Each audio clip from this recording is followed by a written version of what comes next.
ոնց է ազդել կրթության ոլորտի վրա այս ամեն ինչը ու ինչ նոր մարտահրավերներ են ստեղծվել։ Այն փոփոխությունները, որ հիմա տեսնում ենք, հնգամյա փոփոխությունները տեղի են ունենում ամիսների ընթացքում։ Մի բանա դու փոքր լճակում լինես, որտեղ այդ բառարաններն են, տարբեր գրքերն են, քսերքսներն են եւ այլն, մյուսը այտենց հսկայական խաղ օվկիանոսում է տեղեկատվության, ոնց չմոլորվես։ Ուսուցիչը ինքը այլևս այդ ինֆորմացիայի էքսկլյուզիվ աղբյուր չի։ Մենք ֆինանսավորում ենք տրամադրում եւ աշակերտները իրենց ձեռքով համայնքում խնդիր են լուծում։ Օրինակներ կարող եք բերել։ Թեյի արտադրություն են կազմակերպում, ֆանտաստիկ բաներ։ Ապագայի հաջողակ աշխատողը, մարդը պետք է հնարավորինս բազմակողմանի զարգացած լինի։ Այստեղ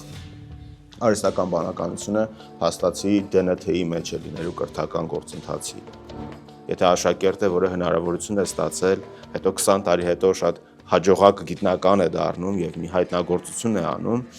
սկզբնաղբյուրը 20 տարի առաջ է եղել։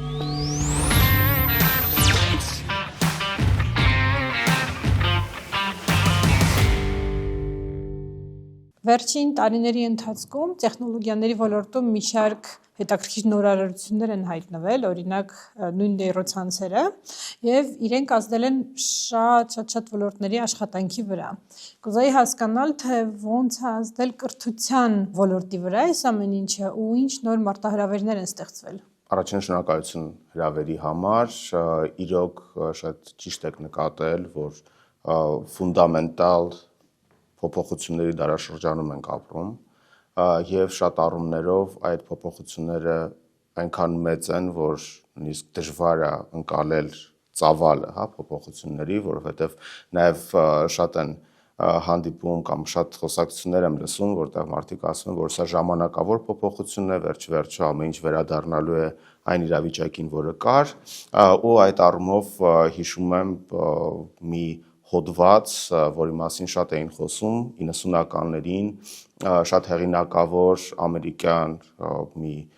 ամսագրում, որը խոսում էր համակարգիչների մասին, եւ որ համակարգիչները դա մի ժամանակավոր բան է եւ վերջ-վերջո սա կանցնի եւ փոխարենը թերթերը կվերադառնան իրենց ճիշտ տեղը, դա ցավոք սրտի թե բարեբախտաբար տեղի չունեցավ։ Նման կերպով, բայց երևի նաև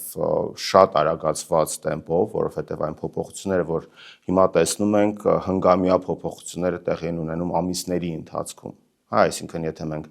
հետ նայենք հեռավոր 2025 թվականի ապրիլը, շատ տարբեր էր արհեստական բանականության ծրագրերի կարողությունները,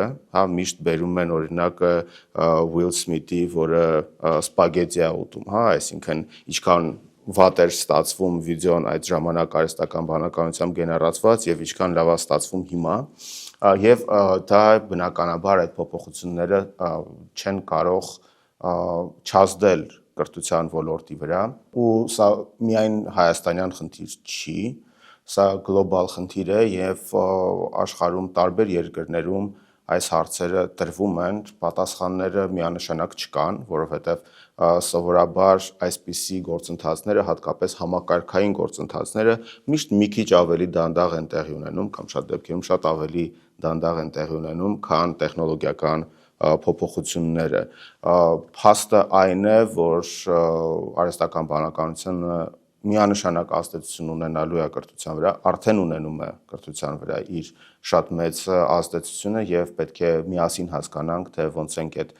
մարտահրավերին դիմագրավում եւ նույն ժամանակ, ինչու միայն մարտահրավեր, ոնց ենք օգտվում այդ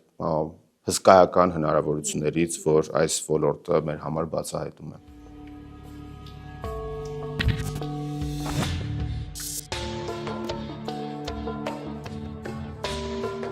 Ես հիշում եմ, երբ որ ես էի դպրոցում սովորում, հետո համալսարանում,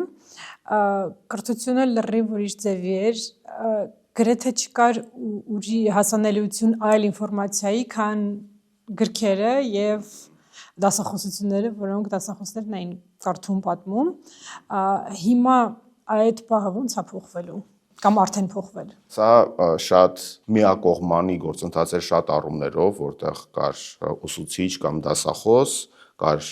աշակերտ կամ ուսանող եւ կար այդ տեղեկատվության աղբյուրը, որը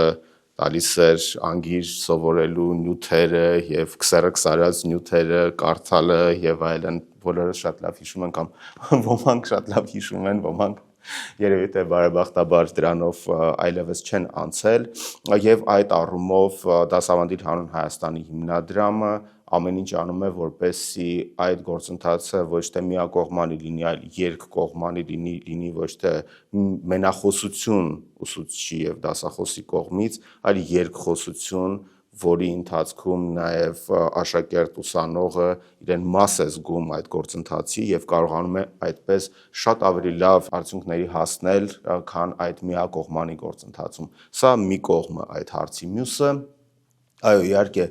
կային ժամանակներ, երբ որ եթե օրինակ ուզում էիր անգլերեն մի բառ նայեիր, պետք է բառարանը գտնեիր, այդ բառարանի այդ edge-ը գտնեիր, այդ բառը գտնեիր, հիմա այս ամեն ինչը վարքենական է տեղի ունենում, միկրովարքենական է տեղի ունենում, ինչը վերաբերվում է մնացած բոլոր տեղեկություններին։ Հա, մի կողմից սա շատ լայն աշխարհ է բացում, բայց նաև շատ կարևոր է արդեն անհատի կողմից, թե ոնց է ինքը նավիգացվում այդ աշխարհում, հա, մի բանա դու փոքր լճակում լինես, որտեղ այդ բառարաններն են, տարբեր գրքերն են, քսերքսներն են եւ այլն, մյուսը այտենց հսկայական խաղ օվկիանոսում ես տեղեկատվության, ոնց չմոլորվես եւ ոնց գտնես լավագույն օգտագործումը այդքան տեղեկատվության։ Տեսեք, այդ այսպես կոչված մեր ժամանակներում պատմական ակնարկ կա դառնում։ Հեռավոր 1900-ականներում։ Փաստորեն աշակերտների եւ ուսանողների համար ուսուցիչը ու գրքերը այդ միակ աղբյուրն էին ինֆորմացիայի։ Օրինակ ինչ-որ ֆիզիկայի ինչ-որ օրենքի մասին իրանք ուրիշ տեղից չէին կարողանալու այդ ինֆորմացիան ստանալ, կամ ուսուցիչը պիտի պատմեր, բացատրեր, կամ ինչ-որ գրքերից, դասագրքերից պիտի սովորեին։ Այսօր իրանք կարող են կամ ուղղակի համացանցում գտնել այդ ինֆորմացիան, կան խնդրել ներոցանցերից ինչ-որ մեկին հասկանալի պարզ ձևով այդ ֆիզիկայի օրենքը, որ բացատրի, ու ինքը դա կանի։ Հետևաբար այդ ուսուցիչը ինքը այլևս այդ ինֆորմացիայի էքսկլյուզիվ աղբյուր չի։ Այս իրավիճակում ուսուցիչը ինչ պիտի անի, իր դերը ինչ պիտի լինի։ Շատ լավ հարց է, իրականում դեռ 10-11 տարի առաջ արդեն, երբ որ սկսվեց մեր Դասավանդի հանուն Հայաստանի հիմնադրամի աշխատանքները եւ մենք առաջին 14 մեր ուսուցիչներին, որոնց կոչում ենք ուսուցիչ առաջնորդներ, գործողեցինք հեռավոր սահմանամերձ համայնքներ, որպեսզի լրացնեն թափուր հաստիկները, որ մինչև հիմա գոյություն ունեն, հատկապես մարզային եւ սահմանամերձ գյուղական դպրոցներում, իրենց առաքելությունը միայն ֆիզիկա ու մաթեմատիկա ու հայոց լեզու դասավանդելը չէր, դա աշակերտների ներուժը բացահայտելն էր եւ այս առաջնորդության կարողությունների զարգացումն էր, թե իրենց մոտ եւ թե աշակերտների մոտ հստակ խնդիրների լուծմամբ, բայց նաեւ այն սոցիալական հմտությունների ձևավորմամբ, հա, որոնք թույլ կտան, որպեսզի իրենք հաջողեն կյանքում, հա, այս իրավիճակում, որտեղ շատ ճիշտ եք նկատում, էքսկլյուզիվությունը լրատվության աղբյուրի, նույն ձևով ոնց որ ասենք ժամանակիր կար 3 հեռուստաալիք կամ 2 կամ 1 հեռուստաալիք, հիմա կան բազմաթիվ ալիքներ, թե թվային եւ թե ոչ, կան ոդքասթներ, կան ամեն ինչ կա, հա, այդ առումով շատ կարեւոր է լինում, թե ինչ նոր դեր է ստանձնում ուսուցիչը, ոչ միայն որպես տեղեկատվության գիդ եւ նավիգատոր, հա, այդ օվկիանոսով, այլ նաեւ այն մարդը, ով կօգնի աշակերտին բացահայտելու իրենց ներուժը թե դպրոցում, թե համալսարանում եւ թե արդեն իրենց ապագա մասնագիտությունը ընտրելիս եւ թե միգուցե ամենակարևորը հասարակության պրոդուկտիվ, դրական եւ երջանիկ անդամ լինելու համար։ Ես իրականում զրուցել եմ Դասավանդի Հայաստանի մի քանի ուսուցիչների հետ վերջին տարիների ընթացքում, իմ մոտ տպավորություններ ստեղծվել, որ իրանք շատ առաջին հերթին հետաքրքրված են նրանով, ինչ անում են, ոնց որ այդ գաղափարը sense վառվում է իրանց մեջ ու իրանք ամենայն դեպս իմ մոտ տես տպավորություններ որ իրանց համար առաջնահերթ էր այդ հետաքրքրությունը փոխանցել երեխաներին որ իրանք եւս հասկանան որ օրինակ ֆիզիկան այդ շատ հետաքրքիր է ու արժի խորանալ սովորել Միանշանակ եւ այդ առումով շնորհակալություն առաջին այդ զրույցների համար շատ երկար եւ մանրակրկիտ գործընթաց է ընտրությունը մեր ուսուցիչների հիմա էլ մոտավորապես 2 շաբաթ է մնացել այս ընտրության շրջանին արդեն 12-րդ կոչում ենք 12-րդ սերունդն է մեր ուսուցիչների ուղևորվելու համայնքներ եւ ամեն տարի ստանում ենք 1500 եւ ավելի դիմումներ որոնցից ընտրում ենք 50-60 ուսուցիչներ եւ ընտրությունը անշուշտ մի կողմից խոսքը գնում է մասնագիտական կարողությունների մասին, բայց մյուս 50%-ը եւ ավելին մարդկային հատկությունների մասին, հենց ձեր ասած հետաքրքրվածության մասին, ոչ միայն նեղ առարկայով, այլ առհասարակ ուսմամբ հետաքրքրվածության մասին եւ նաեւ հպարտությամբ, որ իրենք այդ համայնքում են գտնվում, որտեղ որ գնում են։ Իսկ իրենք երբեք չեն իմանում, որտեղ են գնում, այսինքն շատերը Երևանից տեղափոխվում են Տավուշի մարզի, ասենք, Դովեղ համայնքը, որտեղ միգուցե երբեք չեն եղել, եւ սակայն այնտեղ նոր կյանք են կառուցում, բոլոր դժվարությունները հաղթահարելով, եւ իրոք կա այդ մեծ հպարտությունը, որ իրանք կարողանում են այդ դժվարությունները հաղթահարել միասին իրենց աշակերտների եւ շատ հետաքրքիր այդպես մարդկային պատմություններ են ձևավորվում դրա ընթացքում։ Մեկ տարի են իրանք մնում այնտեղ ծրագրի շրջանակում։ Տեսեք, ծրագիրը 2 տարվա ծրագիր է, այս տարի առաջին անգամ նաև կիրառում ենք 1+1 ֆորմատը, այսինքն իրենք 1 տարով գործողվում են, որից հետո արդեն որոշում են կայացնում, արդյոք երկրորդ տարին ուզում են շարունակել, թե ոչ, մի քիչ ավելի շատ ճկունություն ենք ուզում տանք, չնայած մեր փորձառությունը այս 10-11 տարիների ցույց է տալիս, որ մասնակիցների գերակշիռ մասը 2 տարին մնում են իրենց համայնքում եւ բացի դրանից մեկ այլ դրական վիճակագրությունը այն է, որ 65+% մեր շրջանավարտների նաեւ շարունակում են իրենց մասնագիտությունը որպես կրթության փորձագետներ, ուսուցիչներ, դասախոսներ, կրթական պետական ոլորտում ներգրաված անձինք, այսինքն ընդհանուր առմամբ կրթության ոլորտում են մնում։ Իսկ լինում են դեպքեր, որ այդ 2 տարիների լրանալուց հետո իրանք որոշեն մնալ այդ համայնքում։ Այդպես էլ է լինում, իհարկե նաև լինում է, որ ընտանիքներ են ձևավորվում այդ համայնքներում, հա, այսինքն շատ այնց տարբեր պատմություններ կան եւ նաև շատ հետաքրքիր է, որ այցելում ես համայնքներ, որտեղ օրինակ տարիներ առաջ մեր ուսուցիչ առաջնորդն է եղել առաջինը, որ գնացել է այնտեղ, մինչև հիմա ուսուցչանոցում իրենց մասին են խոսում, հա, միշտ այնց հիշում են, այնց իրենց ոնց որ բանը այլտեղ ապրող զավակը լինի, այսինքն միշտ այդ կապը գոյություն ունի համայնքի հետ եւ անշուշտ աշակերտների հետ էլ եւ զարմանալիորեն եւս մի դրական վիճակագրություն այս տարիների ընթացքում նաեւ 8 աշակերտներ, որոնք տարբեր դպրոցներում են եղել, որտեղ մեր ուսուցիչները դասավանդել են, իրենք այսօր դասավանդում են որպես ուսուցիչ առաջնորդներ։ Հա, այսինքն այդ հենց այն փոփոխությունն է, որը ուզում ենք տեսնենք այս համակարգում։ Իսկ ուսուցիչները ծրագրի շրջանակում իրանք փորձում են օգտագործել հիմիկվա այս բոլոր նոր հնարավորությունները եւ մասնավորապես նեյրոցանցերը։ Անշուշտ այո, հիմա դա գործընթաց է, որը որ շատ ավելի ակտիվ կսկսենք ներգրավել մեր սերունդ հեղինակային դպրոցի շրջանակներում, որի մասին կարծում եմ, որ կխոսենք, բայց միանշանակ իրենք փորձում են բոլոր հնարավոր գործիքները կիրառել, որպեսզի դասը ոչ միայն արդյունավետ լինի գիտություն ստանալու առումով, այլ նաև ներգրավի աշակերտներին եւ թույլ տա, որ իրենք խմբային քննարկեն, հարցերի պատասխանները տան եւ միգուցե կրեատիվ ինչ-որ մի բան ստեղծեն դասի ընթացքում, այսինքն իրոք ես շատ ժամանակ այդ դասալսումներին, երբ որ գնում ենք գործընկերներիս հետ եմ նայում իմ դպրոցին ու ասում եմ ոնց կուզեի, որ իմ ուսուցիչները իմ համար այսպիսի դաս կազմակերպեին, հա, այսինքն ու դա իհարկե բացի գիտելիքից, որում ունենք շատ լավ վիճակագրություն, այսինքն տեսնում ենք 30-40% աճ, հա, բոլոր հնարավոր առարկաների առաջադիմության, նաև այն ինքնավստահությունը, որ բերում է աշակերտներին, դա ֆանտաստիկ է, այսինքն մի իրավիճակից, որտեղ մենք բոլորս այսպես նստած էինք սեղանոտ, ձեռքը պետք է այսպես բարձրացնել եւ այլն, այսինքն այդ ամբողջ համարյա միլիտարիստական, հա, դասարանը, բայց դու տարական դասարանի աշակերտ էիր, հիմա տեսնում են, ասենք մենք մտնում ենք դասասենյակ, ժպտում են, բարևում են մեզ, հետո մեր մասին առասարակ մոռանում են, իրենց դասին են անդրադառնում ու այդ հրաշալի է դիտարկել։ Եվ մի բան էլ այս մասով որ կասեմ, կան նաև ծրագրեր, որ հենց աշակերտներն են իրականացնում, այսինքն մեր ուսուցիչները իրենց հետ միասին համայնքում բացահայտում են մի խնդիր, այդ խնդրի մասին ծրագրային առաջարկ են գրում միասին, այդ ծրագրային առաջարկը ուղարկում են մեզ եւ եթե այն համապատասխանում է չափանիշներին, մենք ֆինանսավորում ենք տրամադրում եւ աշակերտները իրենց ձեռքով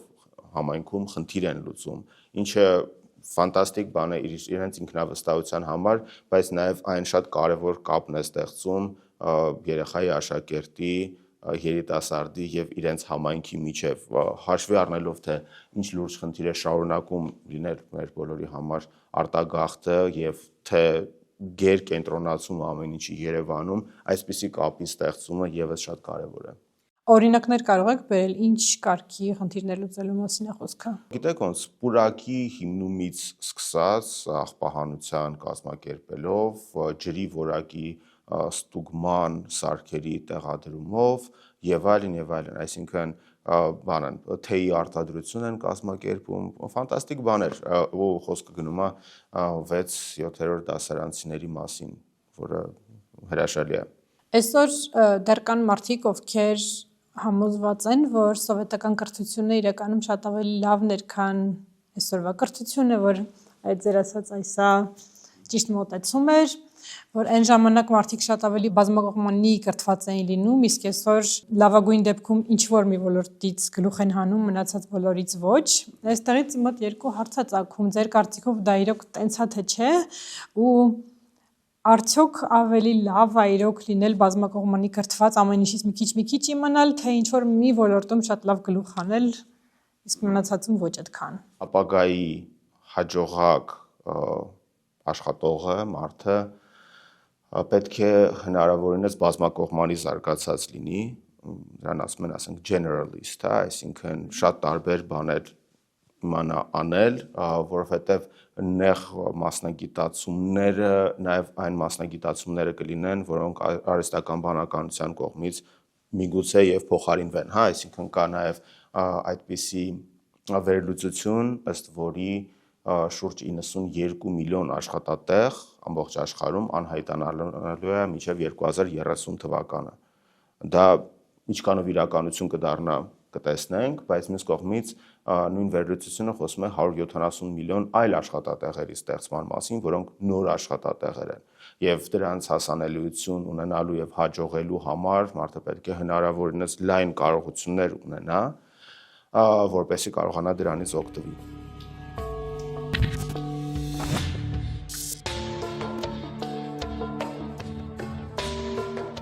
Քիչ առաջ նշեցիք սերունդ դպրոցի մասին, մի քիչ ավելի մանրամասն կպատմեք այդ գաղափարի մասին։ Անշուշտ,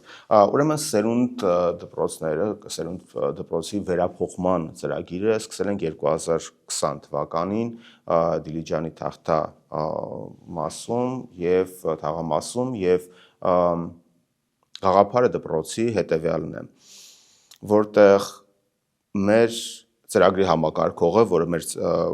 շրջանավարտն է, այսինքն երկամյա ծրագրի ուսուցիչների ծրագրի շրջանավարտն է, գործողվում է մի դպրոց, որը խնդիրներ ունի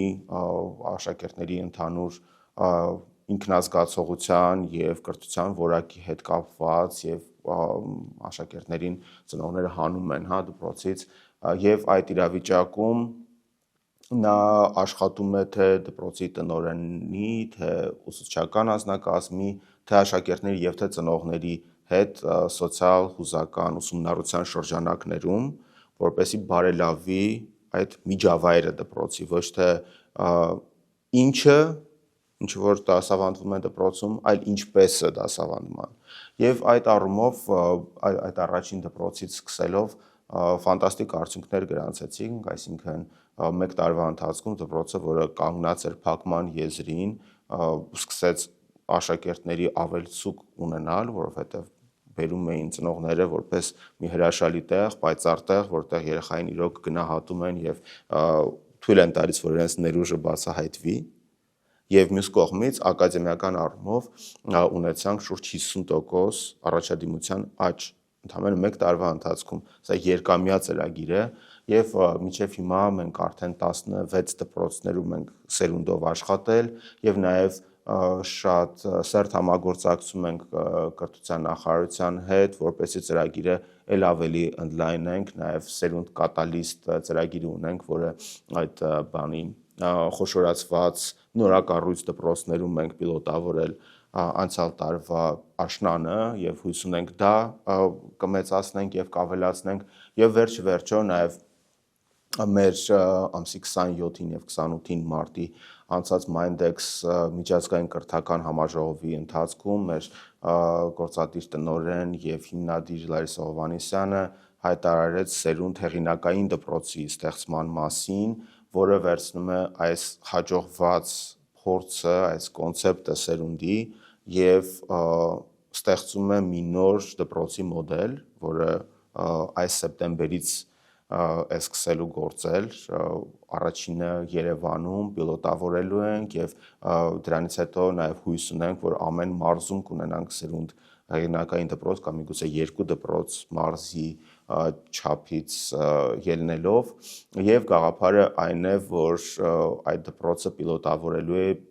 այն բոլոր նորարարական լուծումները, որոնք մենք պատկերացնում ենք կարևոր են ապագա սերունդի հաջողելու համար, հա, այսինքն այստեղ ասեցի ինչքանով է կիրառվում արհեստական բանականությունը մեր ուսուցիչների կողմից, ինչ որ չափով այստեղ արհեստական բանականությունը փաստացի ԴՆԹ-ի մեջ է լինելու կրթական գործընթացի եւ դրան զուգահեռ այն բոլոր մարդկային հմտությունները, սոցիալական հմտությունները, որոնց մասին որ խոսեցի, նույնքան առաջնային դեր են ունենալու կրթությանը համատեղ, հա, որպեսզի տեսնենք, թե ոնց ենք կարողանում այդ ամբողջական զարգացումը ապահովել երեխայի համար հաշվի առնելով այսօրվա հնարավորությունները։ Ես ճիշտ եմ հասկանում, որ դա լինելու է առանձին դպրոց, անկախ մյուս դպրոցներից, որտեղ երեխաները կարողանան ընդունվել, սովորել, որ տարիքից, քանի տարի։ Առաջին դասարանից է ինքը սկսելու գործել, դպրոցը գործելու է ամբողջովին անվճար սկզբունքով, հա, դա մեր կարևոր գաղափարներից մեկն է, մենք եւս մի տենց բան էքսկլյուզիվ դպրոց չենք ուզում հիմնել, սա բոլորի համար է դպրոցը, բնականաբար տեղերը սահմանափակ են լինելու, դա անխուսափելի է, բայց գաղափարը այն է, որ այո Երևանում պիլոտավորելուց հետո բոլոր մարզերում անպայման այդ դպրոցները լինեն եւ արդեն հեղինակային դպրոցները համագործակցություն կունենան սերունդ այլ էկոհամակարգի դպրոցների հետ, հա, շարավիղներով կապված կլիներ իրենց հետ ու մի կողմից հեղինակային դպրոցը կլինի հենց գործող դպրոց, մյուս կողմից ինքը կլինի նորարարության լաբորատորիա, որտեղ անդադ նոր բաներ կփորձարկենք եւ այդ փորձարկման արդյունքները նաեւ կկարողանանք տարածել մարզի մյուս դպրոցներով, այսինքն վերջ-վերջո նպատակը առաջադեմ դպրոցական նոր մոդելի ստեղծումն է, որը որ աշխատող ու արդյունավետ մոդել կլինի ոչ միայն Հայաստանի համար, այլ նաեւ կկարողանանք աշխարհում որպես մրցունակ մոդել ստեղծել դպրոցի, հա, Հայաստանը այդ առումով կարծում ենք, որ առավելություններ ունի, թե իր չափերի առումով եւ թե մեր բնակչության կրթական ցենզի առումով, այսինքն շատ դրական բաներ, հա, տարեր կան, իր հերթին դժվարությունները, բայց շատ դրական տարեր կան, որ եթե մենք կարողանանք այդպիսի մոդել հիմնենք, այդ մոդելի այլ տեղերում կրկնումը կարծում ենք եւս կարող է շատ արդյունավետ լինել։ Մոտավորապես քանի աշակերտ այս տարի կընդունվի այնտեղ, եթե արդեն կան ինչ-որ պլաններ հստակ։ Վերջնականացնում ենք, այսինքն խոսքը գնում է այս պահին պիլոտավորման փուլում մի քանի զուգահեռ առաջին դասարանների մասին, երևի թե մինչև 40-50 աշակերտից կսկսենք եւ հետո արդեն հաջորդ դասարանի համար իրենք երկրորդ դասարան կգնան առաջին դասարան կվերցնենք եւ այդպես մոդելը կմեծանա ժամանակավոր տարածքում ենք լինելու ժամանակավորապես միջև արդեն կունենանք կառուցված շենք եւ կտեղափոխվեն աշակերտները այնտեղ սովորելու։ Այս դպրոցի ֆորմատում մենք կարողանանք անհատականացնել կրթական գործընթացը, որպեսզի ամեն աշակերտ կարողանա իր կարողությունների համապատասխան այդ ճանապարհը անցնել կրթության եւ կարծում ենք, որ այդտեղ մենք շատ լուրջ հաջողություններ կկարողանանք արձանագրել։ Իսկ կրթության նախարարության հետ ինչ որ կերպ համագործակցում եք։ Միանշանակ, այսինքն մեր բոլոր ծրագրերի շրջանակներում լինի դա երկամյա ուսուցիչների ծրագիրը, թե մագիստրոսական ծրագիրը, թե սերունդ ծրագիրը, թե մյուս ծրագրերը, որ իրականացնում ենք, շատ սերտ համագործակցում ենք կրթության նախարարության հետ, այս ամենը համընկնում է նաև կառավարության ռազմավարության հետ կրթության զարգացման մինչև 2030 թվականը եւ դա շատ կարեւոր է մեր համար նաեւ այն պատճառով, որ կրթությունը, թե մենք, թե որպես հիմնադրամ, թե կրթությունը առհասարակ վակուումում չի գործում, մենք Հայաստանում ենք գործում եւ Հայաստանի համար ենք գործում եւ ինքը կրթությունը վակուումից դուրս նաեւ պետք է խոսենք, թե ուր է տանում այդ կրթությունը, հա, այսինքն որն է այն աշխատատեղը, որն է այն հնարավորությունը, որ կրթությունը ձևավորում է եւ այդ ամբողջը համակարգված պետք է լինի մինչեւ ձայնագրվելն էլ խոսում էինք դրա մասին, որ շատ կարեւոր է այս համակարգված մոտեցումը, թե տարբեր կրթական հիմնադրամների եւ կազմակերպությունների եւ թե պետության հետ համագործակցության դրա համատեքստում նաեւ կա 405 կրթական դաշինքը, որի համահիմնադիրներից է Դասավանդի հանուն Հայաստանի հիմնադրամը եւ այդ դաշինքի գաղափարը հենց այն է, որ բոլորս առանձին այդ բանի puzzle-ի տարբեր հատվածներ ունենք, բայց որպեսզի մեր ներաստեցությունը առավելագույնին հասնի, պետք է այդ կտորները իրար միացնենք, հա, եւ միանշանակ համագործակցությունը կառավարության հետ այդ puzzle-ի մի մաս է կազմում, որը մեզ թույլ կտա հասնել ոչ թե ժամանակավոր արագ լուծումների, այլ իրոք համակարգային ներազդեցության, որի կարիքը շատ կա։ Իսկ ինչ դասագրքեր են օգտագործելու։ Տեսեք, մինիմալի է հասված լինելու դասագրքերի օգտագործումը, հիմա շատ մանրամասներ չեմ կարողանա ասել, որովհետև վերջնականացնում ենք շատ այդ հարցերը եւս, բայց գաղափարը այն է, անգլերեն տերմին կա, որը որ հայերեն դժվար կթարգմանվի, AI native դպրոցի մասին է խոսքը գնում, այսինքն հենց ԴՆԹ-ում, հենց հիմքում արհեստական բանականությունն է դրած լինելու, վստահաբար եթե ինչ որ հավելյալ գրականության կարիք լինի, այն կօգտագործվի, բայց գաղափարը այն է, որ վաղվա կրթությունն ենք փորձում ստեղծել այսօր։ Բայց ամբողջ դպրոց պահելը բավական լուրջ ֆինանսավորում կպահանջի հավանաբար։ Այո։ Դա պլանավորվում է ֆինանսավորվել հենց Teach for Armenia-ի կողմից, թե կողքից գործընկերները եւս կօգնեն։ Դե Teach for Armenia-ի կողմից հենց գործընկերները կօգնեն, է, որովհետեւ մենք ինքներս այտենց անձնական ռեսուրսներ չունենք թե այս թե այլ ծրագրեր ֆինանսավորելու, բայց փոխարենը ունենք հրաշալի գործընկերներ, բարերարներ, թե Հայաստանից, Հայաստանի տարբեր ձեռնարկություններ եւ նաեւ անհատներ, թե Եվրոպայից եւ թե Միացյալ Նահանգներից, թե անհատներ, թե հիմնադրամներ, որոնք շատ սերտ աշխատում են մեր հետ շատ տարբեր մեր ծրագրերի շրջանակներում եւ թե առանձին ընտանիքներ, հա, որոնք ֆինանսավորում են մեր ուսուցիչ առաջնորդներին, որոնք 2 տարի անցկացնում են համայնքներում, այսինքն այս առումով էլ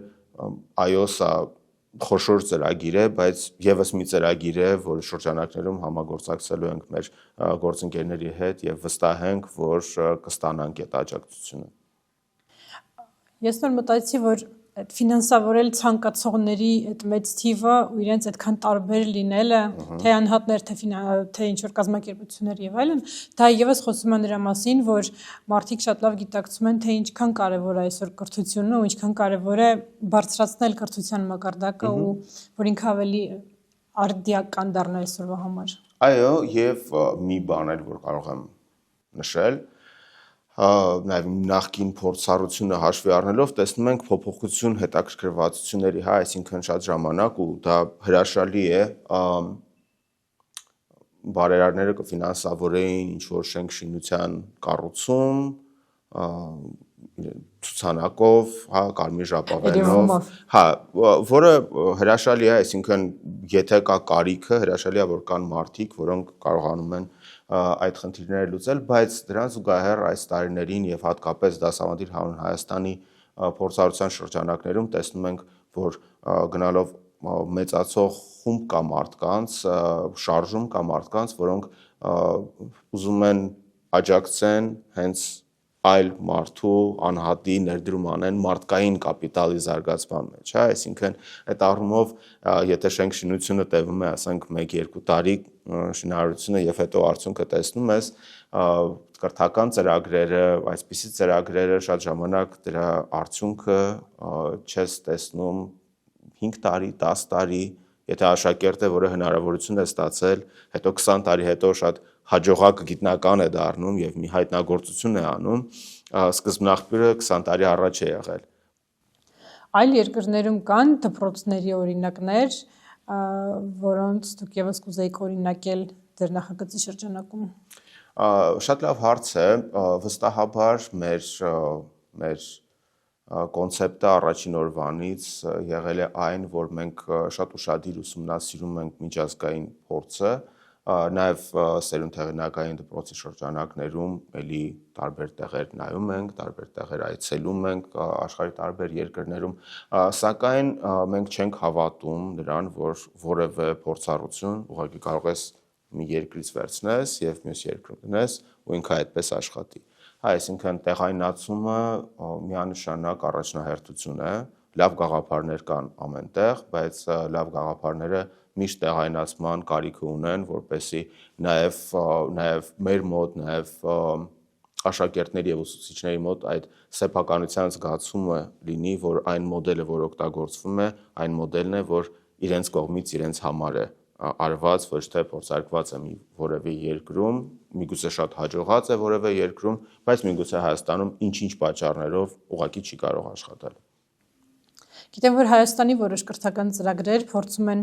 արտահանել, այսպես ասած, այլ երկրներ, նույն Թումոն, եթե չեմ սխալվում, այլ երկրներում եւս փորձում են Թումո լաբորատորիաներ ստեղծել։ Այո, Թումոն ոչ ֆորմալ կրթության հրաշալի օրինակ է եւ նաեւ Սեմ Սիմոնյանը, որը հիմնադիրն է Թումոյի, մեր խորհրդի նախագահն է դասավանդիր հանուն Հայաստանի, այսինքն մենք այդ պատիվն ու հպարտությունը ունենք այդպիսի հրաշալի մարդու խորհրդատվության եւ առաջնորդության։ Հույս ունենք, որ սերունդ հեղինակային դպրոցը ֆորմալ կրթության մեջ կլինի Թումոյին համարժեք կառույցը, որտեղ ոչ ֆորմալով Թումոն կտարածվի եւ հույս ունեմ, որ 5 տարի հետո մենք նորից այս կամ այլ տաղավարում կհանդիպենք ու կխոսենք արդեն Արգենտինայում բացվող հեղինակային դպրոցի մասին։ Mindexi մասին էինք խոսում քիչ առաջ,